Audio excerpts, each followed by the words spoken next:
The Indian consumer market has become one of the most dynamic consumer markets in the world today. It is becoming comparable to the markets in advanced countries like United States and Japan.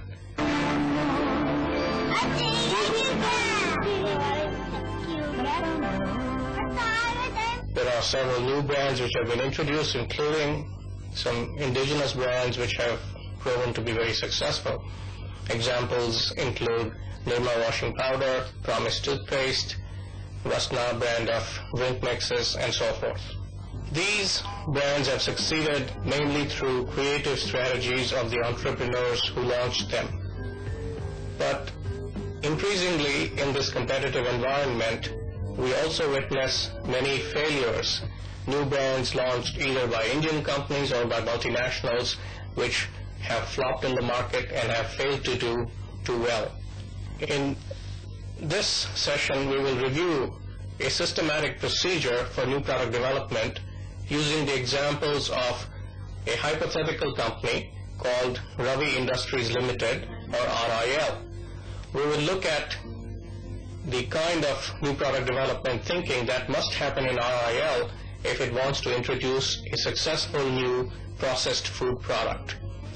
To give you a brief background of this company, RIL, it is a company which has been in existence for over 50 years and has done successful business in fields such as textiles, light engineering, and a recent foray into processed foods through the introduction of frozen vegetables, an area in which they are doing quite well.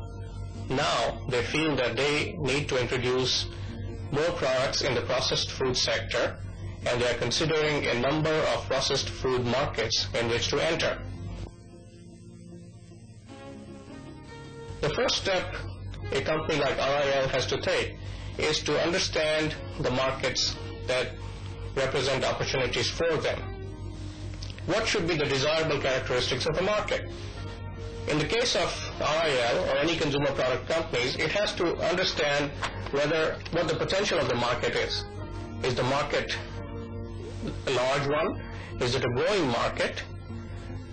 Is it possible to penetrate that market? What is the potential share of market if a company enters that market?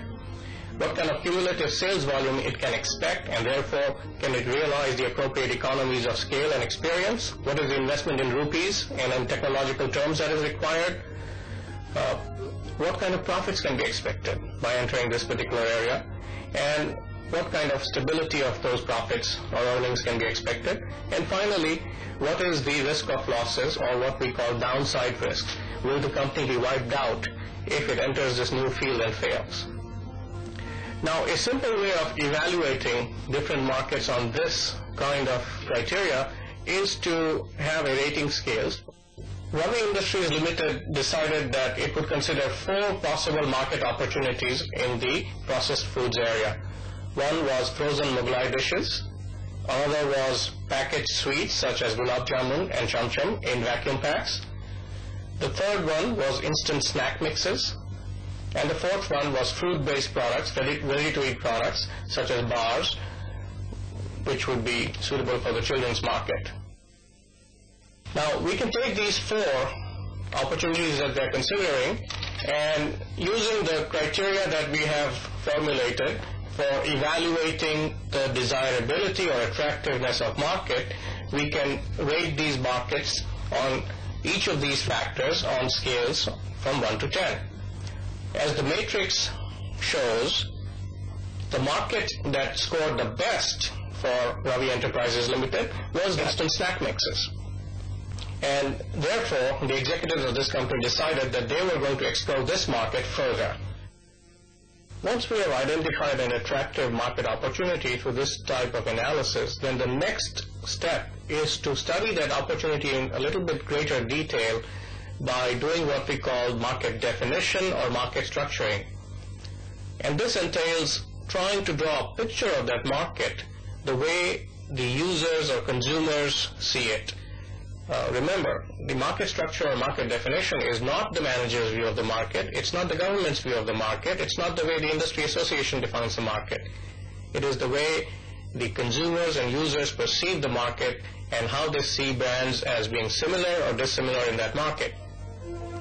The market structure for laundry cleaning products that we see here shows that the market really breaks down into two basic areas: detergents and additives.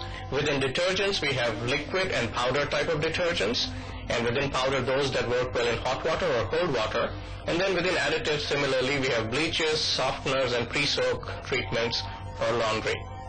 Map of this type or market structure of this type is helpful for a company in trying to identify the specific branch of the market, the specific area of the market in which the opportunity for innovation are the strongest. Let's look at another example, this one dealing with automobiles.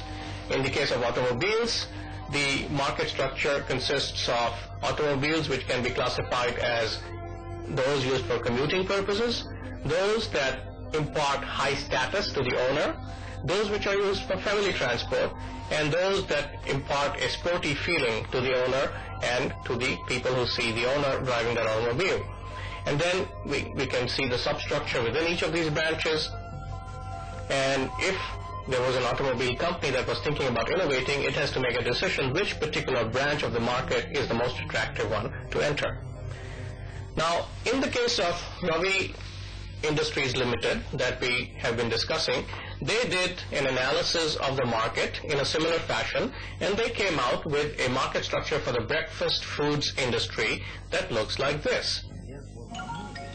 One branch has all the Western type of foods, such as eggs and toast and cornflakes. Another one has the foods that fall into the categories of parathas and aloo and puri. And the third one has South Indian foods, such as idli, dosa, and upma. And the particular branch of the market that this company thought would be useful to enter is the South Indian foods branch. The reason the executives argued this was a good branch to get into, one was that the popularity of South Indian food was growing not just in the South, but in the entire country. And secondly, compared to the high-fat, high-cholesterol, and fried type of foods which were represented in the other branches, the increasing health consciousness of the urban consumers in the Indian industry would make them move more towards foods such as idlis and upmas, which required less oil, less frying, and therefore were more nutritious and healthful. After having made that decision, the company then began to generate ideas. The process of generating ideas should ideally begin after an opportunity has been identified in very carefully defined terms. Why? There are two very essential reasons for this. One, because creative talent is scarce. And if we concentrate that creative energy in a limited area, we are likely to get better results than trying to spread it over a large number of areas. And the second reason is a very simple statistical reason, and that is that ideas, just as anything else in the world, have distributions. Good ideas are outlying ideas, and they are few and far between. In the case of Ravi Enterprises Limited, they decided to focus on the area of instant upma mix as an idea. They decided that the busy families in urban India needed a quick, nutritious breakfast food, and if they came out with an instant upma mix in which you just add hot water and you will have hot, steaming, flavorful upma ready to eat, then there would be a good opportunity for this kind of a product. Ravi Enterprises Limited decided to go a step further, and then they began to develop the idea into a concept. Now, a concept is nothing but an idea taken several steps further. It entails describing the concept in verbal terms, in terms of written statements, as well as possibly developing a visual graphic to represent the concept, and sometimes even a mock packaging, so that consumers can be told about the concept without actually having experienced the product. Some of the essential things that a concept statement should have, or a concept description should have, is a statement of what the core benefit is. In this case, nutritious instant food. How the benefit was going to be delivered. For example, in this case, benefit would be available by simply adding hot water to the mix. The main features, for example, that it is made from suji, it has fresh vegetables and spices, and it's very flavorful. The price range, for example, a packet of 6 would cost about 8 rupees. The quality and performance and availability, where it's going to be available in grocery stores everywhere, and maybe developing an advertising or selling theme which is going to support this product. So once you have all these things, you have a concept description. And these types of statements are extremely useful in getting initial and early consumer reactions to a new product concept. And this is done through what we call concept testing. Concept testing is nothing but presenting a new product idea in a concept form along with competing products to a group of consumers who represent the target market for this product. In this case, the target market were urban working couples with children who were in need for a quick and nutritious breakfast. And once these concepts were tested, statistical analysis of the data can be done to develop what we call perceptual maps. Let me try to explain what a perceptual map is. A perceptual map is a mental map of how consumers perceive or see or visualize competing brands in a market. It is generally confined to 2 or 3 dimensions, mainly because consumers only consider these few dimensions when making a final choice of a product. The diagram here shows the perceptual map for pain relievers. As you can see, all the leading brands of pain relievers in the Indian market fall on a perceptual map which has 2 dimensions. One is effectiveness, how effective it is in relieving pain, and gentleness. Another example of a perceptual map here, brand X and brand Y are plotted on 4 dimensions. Sometimes perceptual maps can go as much as 4 dimensions, and obviously when we have more than 2 dimensions, we need a different method of depicting the perceptual map. Here you see the brands on 4 dimensions: durability, economy, modernity, and reliability. And as you can see, for example, that brand Y is superior to brand X on durability, but brand X beats brand Y on every other dimension. In the case of Ravi Enterprises Limited, they analyzed the concept testing data that they generated, and they obtained a perceptual map which looks like this. As you can see, the instant upma mix did rather well, as was expected, on the nutrition dimension, but it did not do too well on taste, and it did rather poorly on the modernity dimension. Now, at this stage, the company has a choice. It can either abandon the idea, or, as in this case, the basic logic of the idea was sound, the company decided to go ahead and try to improve the features of the product such that the product perception would improve on the dimensions where it was weak. In this case, the need was to improve the taste of the product and to improve the perceived modernity of the product.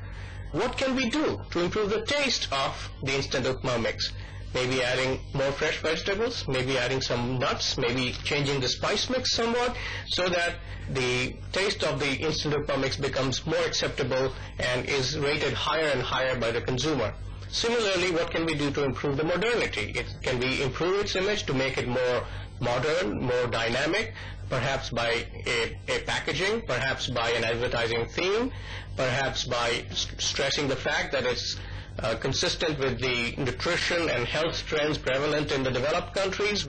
Once a strong concept has been developed, which meets the consumer's acceptance, and in which you have developed and added features that lead to a high degree of perception on the dimensions that are of interest to you. For example, in this case, nutrition, taste, and modernity perceptions. then the next step is to fulfill that concept. Now, what is involved in fulfilling the concept? What we have to do here is work very closely with the scientists, engineers, and the technical people of the company so that we develop an instant upma mix which meets the perceptions and the promise that we are making of a tasteful, nutritious, and modern upma mix. We have to work with packaging people, we have to work with food scientists, we have to work with engineers and manufacturing people so that appropriate process settings are developed so that the upma mix that is developed is in accordance with the concept that we have formulated for it. This, of course, may require further testing. For example, we may need to do product testing of various different flavors or vegetable mixes or nuts or other things that you've added to see which one is the most preferred ones by consumers. Once different and individual components of the marketing program and the product have been tested and found to be satisfactory, the next stage for the company is to test out the program in a more integrated fashion, and this is done in two basic ways. One is in a pre-test marketing situation. For example, in the Indian setting, the marketing fairs are becoming quite popular in many cities, and these are fairs where market research is systematically done for products using the people who are attracted to these fairs. We can use these marketing fairs for pre-test marketing all the elements of the marketing mix together: advertising, pricing, sales promotion techniques, the product itself, and try to see how, taken together, these various elements of the marketing mix, what kind of an impact do they create, and do we have the right combination? Do we have a mix that works? And having satisfied that, then the company has to start thinking about test marketing. Test marketing, as you know, entails taking the product into selected cities and really marketing the product in those cities using distribution, using advertising, using sales promotion, using all the sales force resources and other marketing resources that you have. It is, of course, important not to become overly committed to the test market, because otherwise the results that you will get will be artificial. What you need to do is support your test market with about the same level of effort that you are going to have ultimately in supporting the product nationally. And the test market will give you an idea as to whether the product is going to achieve the market share that you expect, whether it is going to have the consumer perceptions and preferences that you expect, whether you're going to get the repeat rates that you expect for this product. And ultimately, it will give you a lot of insights about how to improve the marketing mix and the marketing strategy of the product and how to fine-tune the marketing strategy. Another benefit of the test market is that by this stage, you would have a fairly good idea about the kind of market share and the growth rate in market share that you can expect, so that you can do much better forecasting and business planning using the results that you obtain from your test market. Once those results are in and the product looks like a winner, or if it is not looking like a winner, if you can modify it appropriately so that it can be made a winner, then you have a national launch. National launch of a product has to be done carefully. Some of the things that need to be taken care of at this stage: number one, you should make sure that you have distribution of the product before you have an advertising campaign promoting it. After all, you don't want consumers to walk into a store having seen an ad for the product and not finding the product on the shelf. You want to ensure that sales promotion has been done appropriately so that people have an incentive to come and try your product. You want to make sure that your production plant is running smoothly, your inventory systems is set up, your warehouses are functioning, and your distribution is occurring in a smooth, effortless manner.